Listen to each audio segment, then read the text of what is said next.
Hello dear students, welcome to Allen. बेटा आप लोगों को ये क्वेश्चन दिया गया होगा आपके पिछले ब्रेनस्टॉर्म सेशन के अंदर, और जैसा कि मुझे आप लोगों पे पूरा भरोसा, आप लोगों ने इस क्वेश्चन को अटेम्प्ट करा होगा, आप लोगों ने इस क्वेश्चन को सॉल्व करा होगा और सॉल्व करके पहुंच गए होंगे एकदम करेक्ट आंसर तक। तो बेटा वही क्वेश्चन मैं यहाँ पे लेने वाला हूँ, आपके सामने सॉल्व करने वाला हूँ, ताकि आपको पता चल सके कि आखिर किसी बच्चे से गलती हुई है तो वो गलती कहाँ हुई है, किस तरीके से हम इस प्रोफाइल के क्वेश्चंस को अटेम्प्ट करते हैं, सॉल्व करते हैं, कैसे थोड़ा सा दिमाग का और ज्यादा यूज करते हैं और सही आंसर तक पहुंचते हैं। तो चलिए बेटा उस क्वेश्चन को मैं आपके सामने लेके आने वाला हूं वापस से, क्योंकि पिछली बार तो आप देख ही चुके हैं। तो उस क्वेश्चन को मैं लेके आ चुका हूं बेटा। और एक चीज का ध्यान रखना, ये जो क्वेश्चंस होते हैं बेटा, जो मेरे जेई की सबसे खास बात है, क्वेश्चंस की लैंग्वेज पढ़ के आपको ऐसा लगा कि ये क्वेश्चन बहुत ज्यादा टफ है, लेकिन जैसे जैसे आप लोग आगे बढ़ते रहेंगे, जैसे जैसे आप क्वेश्चन को अटेम्प्ट करेंगे, आपको ऐसा लगेगा कि जो उलझन थी वो सुलझने लग गई ये चीजें। तो चलिए बेटा आए हमारे क्वेश्चन के ऊपर। क्वेश्चन पढ़े क्या कह रहा है, at the initial movement 3 points A B and C are on the horizontal straight line at equal distance from each other. यानी कि ए बी सी मेरे 3 पॉइंट्स है, हॉरिजॉन्टल स्ट्रेट लाइन के ऊपर है और इक्वल डिस्टेंस है, यानी कि ए बी और सी है, तो A B is equals to B C है। पहली बात तो ये, तो इसमें देर किस बात की, सबसे पहले डायग्राम बनाते हैं। ये मैंने बना ली स्ट्रेट लाइन, ये हो गया बेटे मेरा ए, बी और सी है तो इसको मैंने बोल दिया सी, और बी बिल्कुल बीच में तो इसको मैंने बोल दिया बी। ए बी सी है इक्वल डिस्टेंस पे, तो इसको अगर मैं डी बोल रहा हूं तो इसको भी मैंने डी बोल दिया।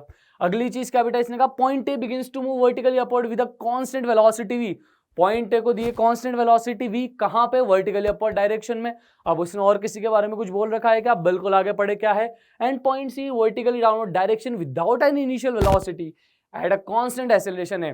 अब उसने सी को क्या करा, इसको वेलोसिटी दी थी, सी को उसने मना कर दिया, नहीं भाई मैं वेलोसिटी तो नहीं देने वाला, एक्सीलरेशन ले जा।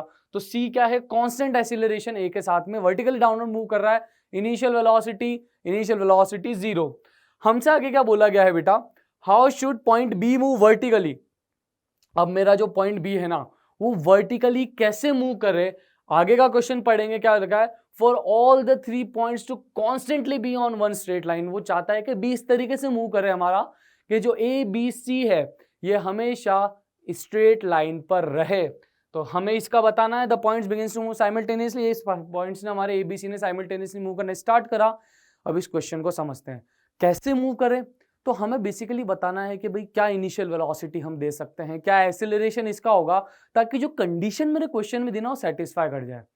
अब मेरे बहुत सारे बच्चों ने सोचा होगा कि सर ये क्वेश्चन ना थोड़ा सा ऐसा लग रहा है कि कुछ तो बात है, मतलब शायद टफ पड़े, कैलकुलेशन टफ हो जाए। तो बेटा देखिए यही तो कमाल होता है आईआईटी के क्वेश्चंस का, आराम से देखना आप लोग। इसी तरह के क्वेश्चन मेरा यही पहुंचता है कि भाई सवाल पढ़ते ही तो ऐसा लगे बहुत खतरनाक है, सॉल्व करने जाओ ना तो आपको आसानी से चीजें आगे सॉल्व होती रहे। चलिए आते हैं हमारे क्वेश्चन पे ऊपर। ये दिया गया था वर्टिकली अपवर्ड मूव करा है ए को, तो एक काम करा मैंने ए को लिया वर्टिकली अपवर्ड। मान लीजिए मेरा ए कुछ यहाँ पहुंच गया, this is my A dash. अब सी को कहाँ भेजा, नीचे भेजा कांस्टेंट एक्सीलरेशन के साथ में, तो सी को भेज दिया इसने नीचे कुछ यहाँ पे।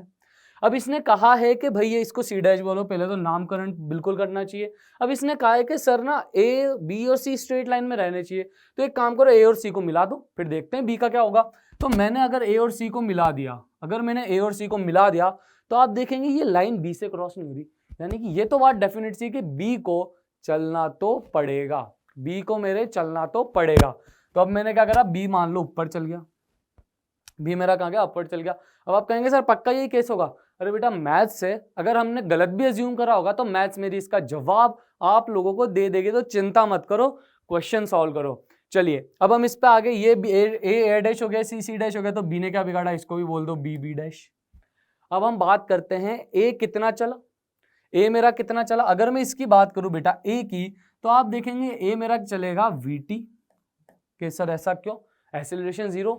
तो अगर मैं बात करूं एस कितना होगा मेरा, वीटी होगा। वहीं आ जाओ सी डैश की, सी डैश पे, तो सी कितना चलेगा, वीटी तो होगा नहीं, वेलोसिटी इनिशियल 0 था, S is equal to UT plus half AT square में यूटी तो हो गया हमारा 0, बचा हाफ एटी स्क्वायर, तो मेरा सी चलेगा half A T square. T क्या है, टाइम। हम किसी जनरल टाइम के ऊपर ये बात कर रहे हैं, आपसे टी लिखा कुछ बोला नहीं, अरे भाई जनरल टाइम की बात कर रहे हैं, हमसे ये तो बोला गया उसने हमेशा, तो जनरल टाइम टी ले लिया हमने।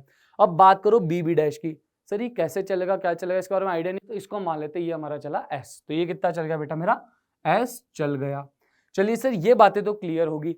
अब आगे हम क्या करें इसके अंदर, तो बेटा देखो अगर मैं यहाँ पे बात करूं A B is D, B C is D, अब ये जो लाइन यहाँ पे क्रॉस कर रही है, इस पॉइंट को मैंने बोल दिया डी। एक चीज हमेशा याद रखना, जब भी क्वेश्चन सॉल्व करो ना, सबसे पहले कुछ दिखे तो नामकरण कर दो, भूलोगे नहीं, मिस्टेक नहीं होगी, ये बात याद रखना। चलिए, ये होगी ज्ञान की बात। आ जाते हैं हमारे क्वेश्चन के ऊपर। अब आप देखेंगे ये डी है, ये डी है, ये मान लो एक्स हो गया, ये एक्स हो गया। तो अगर मैं अब ट्राइंगल लूं, कौन कौन से ट्राइंगल लूंगा? ए डैश डी, एक ट्राइंगल लूंगा बी बी डैश डी, एक ट्राइंगल लूंगा सी सी डैश डी। अब इसके अंदर देखोगे ये एंगल थीटा, तो ये वाला एंगल भी थीटा, ये एंगल थीटा, तो ये वाला एंगल भी मेरा थीटा।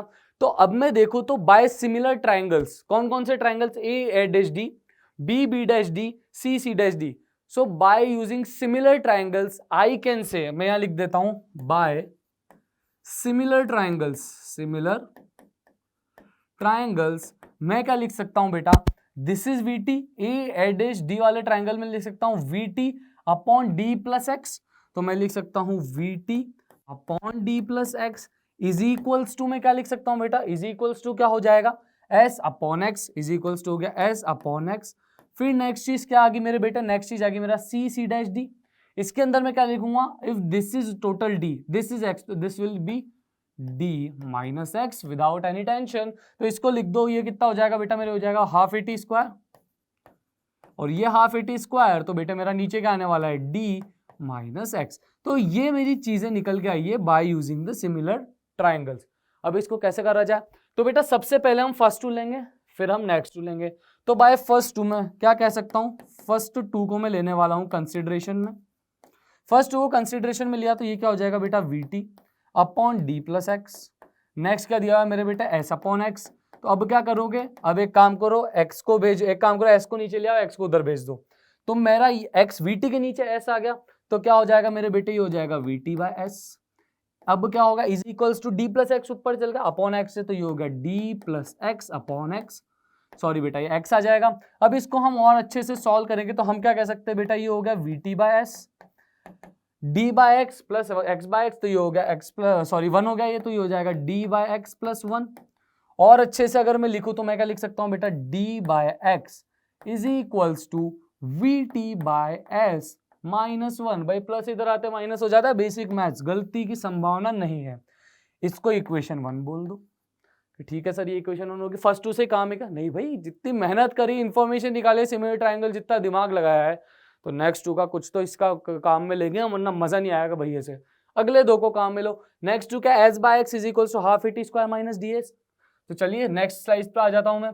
तो नेक्स्ट स्लाइड पे आ गया तो बेटा मैं लिखूंगा S by X is equals to half A T square. अगर मेरा क्या था? नीचे हो जाएगा डी माइनस एक्स। चलिए अगर मैं इसको सिमिलरली लिखूं यहाँ पे, तो मैं क्या करने वाला हूँ? एस को नीचे, डी माइनस एक्स को उधर, तो मैं लिख देता हूँ हाफ ए टी स्क्वायर। बेटा नीचे क्या आने वाला है मेरा? एस, डी माइनस एक्स ऊपर, तो ये होगा D minus x upon x. इसको भी थोड़ा अच्छे से लिख दोगे तो ये हो जाएगा half A T square by S. इसको लिख दोगे D by X minus one इधर भेज दो, तो ये हो जाएगा D by X is equals to half A T square upon S plus one. ये हो जाएगा बेटा प्लस, ये प्लस है भाई, माइनस नहीं है, ध्यान रखा जाएगा इस चीज का। अब इसको क्या बोलोगे? सर वो इतनी मेहनत से इक्वेशन वन लिखी थी, तो इसको इक्वेशन टू बोल दो। तो इक्वेशन वन जो लिखी थी उसको भी यहीं लिख दो। डी बाय एक्स क्या था? D by X is equals to V T by S minus one. Equation number one यहाँ लिया है। अब देखो D by X is equals to half A T square plus S plus one. नीचे हो जाएगा D by X is equals to V T by S minus one. अब क्या करो? दोनों इक्वेशन को बराबर कर दो। दोनों इक्वेशन को बराबर कर दोगे तो क्या हो जाएगा बेटा मेरा? यहाँ पे आ जाएगा half A T square by S plus one is equals to D by X. Sorry बेटा, डी बाय एक्स तो हमारा खत्म हो गया, इसको हटाओ। इज इक्वल्स टू मेरा क्या आने वाला है? हो जाएगा we T by S minus one. ये मेरा आ गया। अब क्या करोगे? अब एक काम करो, माइनस वन है, एक काम करो माइनस वन इधर लाओ, वी टी बाय एस, और इसको उधर भेज दो। वन वन एक तरफ ले आते ही हो जाएगा टू इज इक्वल्स टू हो जाएगा we T by S minus half A T square by S. इसको आप अच्छे से लिखोगे बेटा तो इसको मैं क्या लिख सकता हूं? और टू, ये हो जाएगा एस नीचे ले लिया, हो गया V T minus half A T square. अब बेटा बहुत ही खुशी की बात, एस को इधर भेज दो, टू को नीचे लिया हो, तो एस को इधर भेजा, टू को नीचे लाया, तो ये हो जाएगा we T minus half A T square, नीचे आ गया मेरा टू। नीचे क्या आ गया मेरा बेटा 2 आ गया। अब हम देखें ना तो हमें थोड़ा थोड़ा फील आ रहा है कि सर अगर हम इस इक्वेशन को थोड़ा और अच्छे से लिखें, थोड़ा और अच्छे से हम सोचें इसके बारे में, तो हम इसको ना s is equals to UT plus half AT square जैसी फॉर्म में ला सकते हैं। अब आपको लग रहा होगा कि सर s आ गया, vt minus half AT square आ गया, नीचे 2 है, तो इसको थोड़ा और अच्छे से क्यों नहीं करा जाए ताकि उस फॉर्म में आ जाए। तो भाई अगर सोचा है तो बहुत ही अच्छा आप लोगों ने सोचा है, इसको इधर लिया हो, s हो गया।